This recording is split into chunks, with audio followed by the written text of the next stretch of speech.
हाँ, क्वेश्चन अब किसी समांतर श्रेणी का छठवां पद और 17वां पद क्रमशः 19 और 41 दे रखा है, तो 40वां पद ज्ञात करना है। तो एक तो दे रखा है छठवां पद, तो छठवें पद को लिखने का तरीका बताया था कि A6 और A6 यानी छठवां पद, और छठवां पद दे रखा अपन लोग इतना 19 और A दे रखा अपने को 17वां पद, और 17वें पद को लिखेंगे A17 बराबर 41। अब 5.1 में हमने पढ़ा कि छठे पद का स्वर होता है या व्यापक पद होता है कि a प्लस 6 तो 1 नंबर दो 5d बराबर 19। इसी प्रकार 17 पद में क्या होगा a प्लस 1 नंबर 16d बराबर 41 और इस प्रकार कितने समीकरण बन गए 2। अब समीकरण 1 व 2 से अपने को a और d का मान निकालना, तो विलोपन विधि लगाएंगे इसमें। तो विलोपन विधि लगाएंगे तो नीचे वाला निशान चेंज करो, प्लस का है माइनस, प्लस है माइनस, प्लस का है तो माइनस। अब ये तो प्लस का और ये माइनस का समान चिन्ह बाकी होगी, तो a में से a गया तो ये तो कट गए। अब आगे देखो ये प्लस का 5d है और ये माइनस के 16d है, समान चिन्ह बाकी होगी, 16 में से 5 गए तो 11d माइनस की संख्या बढ़ी है तो माइनस का चिन्ह बराबर 19 प्लस के माइनस के 41 बाकी करो, तो बड़ी संख्या माइनस की तो माइनस के बचेंगे कितने 22। मान निकालना है तो d बराबर माइनस के 11 गुणा में इस तरह आएंगे तो बाद में हल करो, तो d बराबर माइनस माइनस कट गई 22 में 11 भाग गया 2, d का मान तो आ गया। अब यदि इस प्रकार के यदि दो समीकरण है दो पद दे रखे हो तो अपने को पहला काम ये करना है कि a का और d का मान निकालना है। तो दोनों पदों से a और d का मान निकाल लिया, a का मान निकालना है, तो d का मान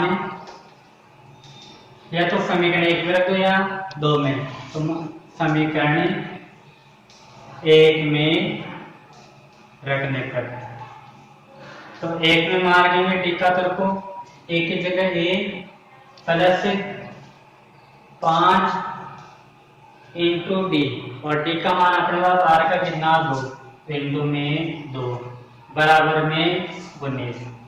हल करो तो 5 को 2 से गुणा करेंगे कितने आएंगे 10 बराबर 19। 10 प्लस का इस तरफ आएंगे तो माइनस 1 और 19 में से 10 गए तो 9। a का मान भी आ गया और d का मान भी आ गया। दोबारा देखो अपने को दो प्रकार के पद दे रखे होंगे और तीसरा प्रकार का पद पूछेगा, तो जो दो प्रकार के पद दे रखे पहले तो उनको लिखो। अपने को एक तो छठवां पद दे रखा और एक 17वां पद।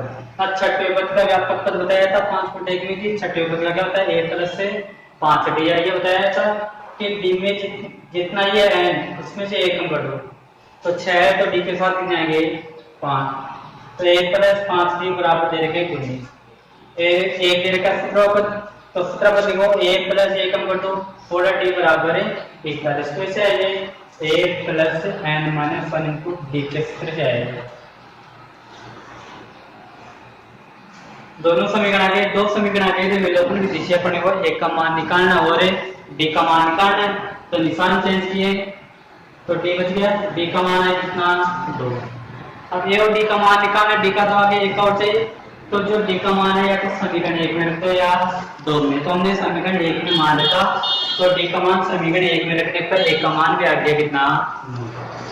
अब दो पद दे रखे, दोनों पदों से a और d का मान निकाल लिया। अब अपने को जो पूछा वो निकालना है, तो अपने को पूछा कौन सा 40वां पद, तो 40वां पद पूछा, तो इसमें अपने को a का मान दे रखा है 1 तो 9, d का मान भी आ गया 2 और एक अपने को 40वां पद पूछा है, ये 40 का मान पूछा है, तो लगाओ an बराबर a plus n minus 1 into d। इसको लिखने में तो सीधे लिख सकते हैं कि a 40 का क्या होगा a प्लस 39d, लेकिन इनमें हमने देखा कि a और d का मान ही दे रखा था, जबकि इसमें अपने पास a का मान भी और d का मान भी है, तो व्यापक पद हम सीधा लिखकर सूत्र के द्वारा लिखेंगे। तो लिखो ए एन का मान 40 बराबर ए का मान कितना 9 प्लस एन का मान 40 माइनस 1 इंटू डी का मान आ गया 2। तो 9 प्लस 40 में से 1 है तो 39 को गुणा करना है 2 से। तो 9 दूनी 18 3 6 और 1 है 7 जोड़ने पर आ गए। हाँ अब क्वेश्चन नंबर है 4 जो क्वेश्चन नंबर 3 किया उसी प्रकार क्वेश्चन नंबर है 4 सेम वो का वो तरीका है। इसमें अपने को 2 पद दे रखा है, एक तो तीसरा पद दे रखा और एक है नवा पद। तो तीसरे पद को क्या लिखेंगे हम तीसरा पद यानी एक ही देखिए तीसरा पद कितना है क्रमशः 4 और एक पद दे रखा अपने को नवा। तो नवे पद को क्या लिखेंगे ए 9 बराबर है माइनस के 8 2 पद अपने को दे रखा। मैंने ये बताया कि अपने को पहले 2 पद दे देंगे और इन 2 पदों से अपने को एक तो ए का मान निकालना और एक है डी का। फिर आगे देखेंगे पूछा क्या है। तो पहले 2 पदों का मान दे रहे हैं, तो तीसरे पद का मान दे रखा और एक है नवे पद का। तो तीसरे पद का व्यापक पद देखो तो ए प्लस एम से कम कर दो 3 है 3 में से कितने आएंगे 2d बराबर है 4 नवा पद है।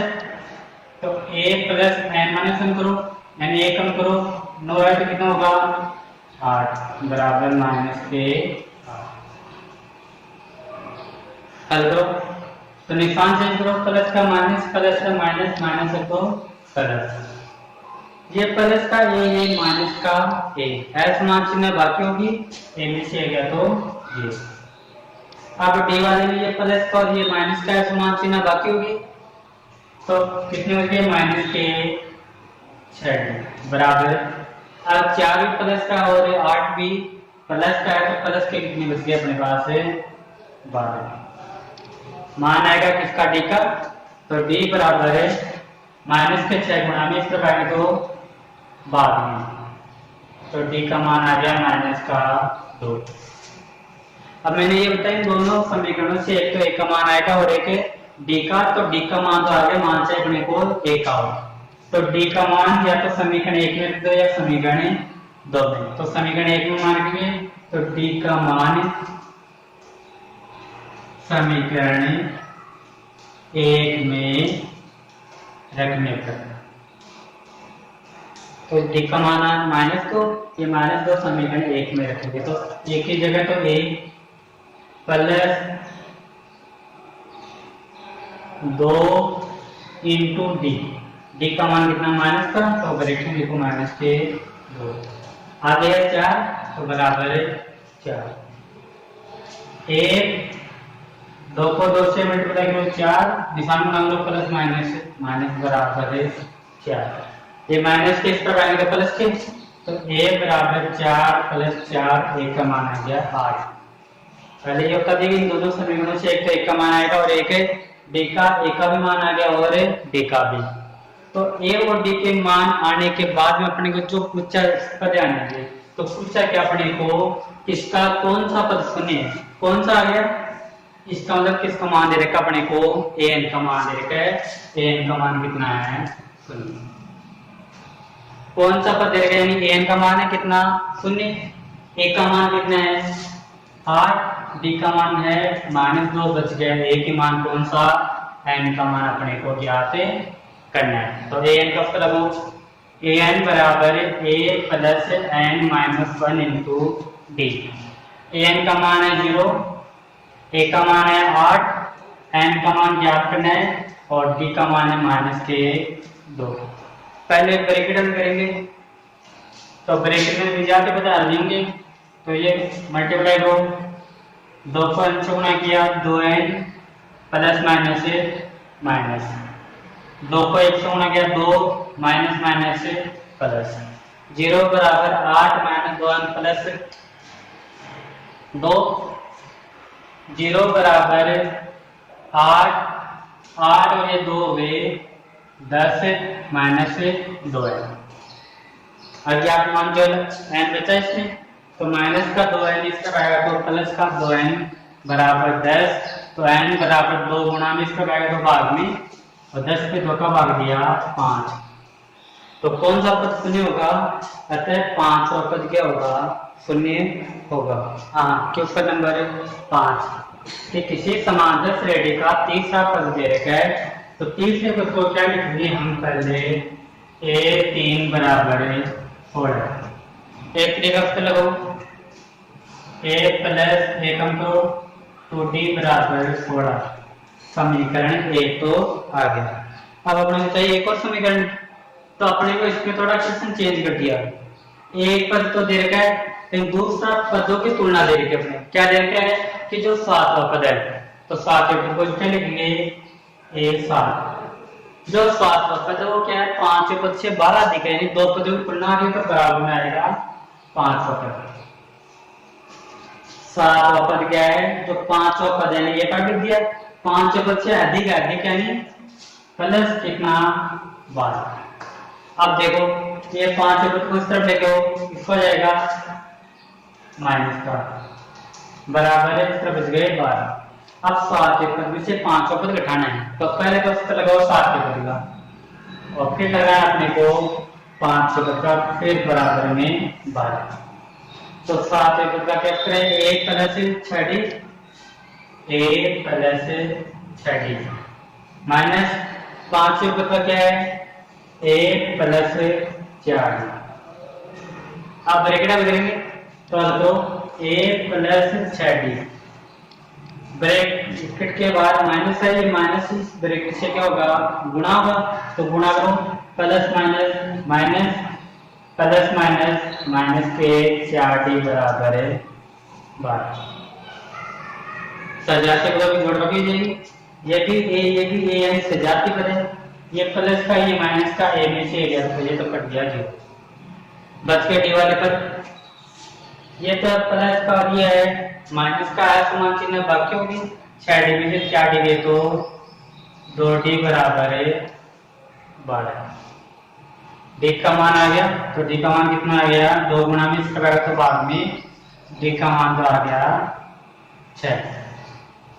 अब मैंने ये होता है तो अपने को एक तो एक का मान निकालना हो रहा है, d 2 मान निकालेंगे पहले, तो d का मान आ गया, मान बचेगा किसका? a का होगा, तो जो d का मान समीकरण 1 में रखेंगे, d का मान समीकरण 1 में रखने पर रखो, एक की जगह a प्लस 2 इंटू d का मान है कितना? 6 बराबर 16। a बराबर प्लस 6 को 2 से गुणा करो, 12 बराबर 16, प्लस के बाद इस पर जाएंगे तो माइनस के, तो a का मान आ गया 4। अब मान a का भी आ गया और d का भी आ गया। अब a और d के मान आने के बाद अपने को जो पूछा वो निकालना है। इसमें क्या बचेगी? समांतर श्रेणी जाती है, समांतर श्रेणी मतलब पहला दूसरा तीसरा चौथा पांचवा छठा पद यहाँ पे करना है। तो पहला पद क्या करेंगे? तो पहला पद तो a1 बराबर ये होता है कितना? 4। दूसरा पद, और दूसरे पद का उत्तर निकालना में नीचे होगा a प्लस d, 5 में 1 में आ रखा है, तो a का मान तो 4 प्लस d का मान अपने पास है 6, कितने हो गए? 10। तीसरा पद है a प्लस 2d यानी से 1 कम हो जाएगा, a का मान 4 प्लस 2